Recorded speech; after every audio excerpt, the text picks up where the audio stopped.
a Christian radio show host is saying that atheists should be punched in the mouth for this war on Christmas. Now, this is host Matt Barber, and let's hear what he has to say.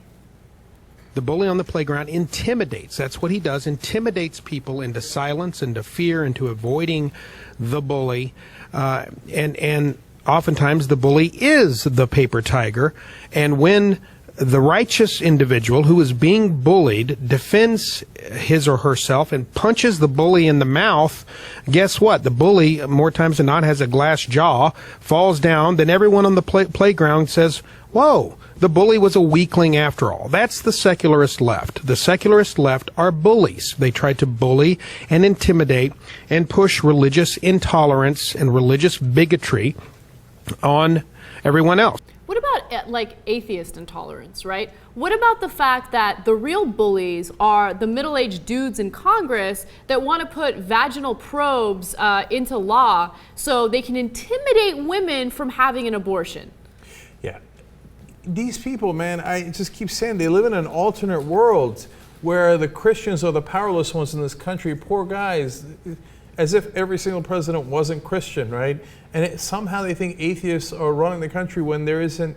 I believe there's now one agnostic or atheist in Congress out of 535 Congress members. There used to be Pete Stark, who was an atheist. He lost his seat. So what, the rest of Congress isn't enough for you, the president isn't enough for you, etc. You run the whole country, but in their world, they're the poor little guys that are getting picked on by these incredibly strong atheists that rule with an iron fist in the country. But how do you have a conversation with someone who's mental? Like, I mean, you go into an insane asylum and the guy's throwing his poop against the wall and you try to tell him that hey, you know what, that might stink up the place. You can't get through to him because he doesn't understand, he's insane. So how do I have a conversation saying, hey, listen, agnostics and atheists don't run the country. That's the most obvious thing in the world. In fact, in 7 states, there's still laws on the books that says that atheists can't run for office. In Kentucky, there's this law that says you must acknowledge and build plaques. The Department of Homeland Security in Kentucky must build plaques saying that it is God who's keeping us safe. If you violate that law, you get 12 months in prison.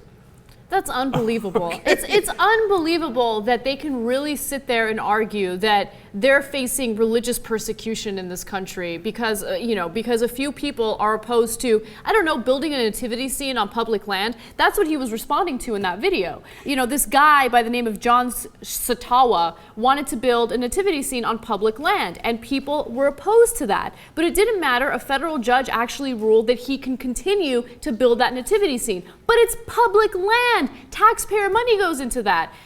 Some agnostic individual or atheist individual pay taxes, right? And why should their tax money go toward something that's being built on public land? The great irony of that whole story there is that he's so mad because the courts apply the Constitution of the United States of America that says you shall not establish a religion and prevent them from bullying us. And he's like, damn it, why don't you let us bully you? We're used to getting everything our way, and I want your taxpayer dollars to go towards building up something that is in favor of my religion. And since you don't let me bully with that, man, I'm so mad. And ironically, of course, when you fight back a little bit, look at what happens with the bullies. They're all hurt and they're crying, oh, why did the atheists do this to us? Why did they fight back after centuries of oppression?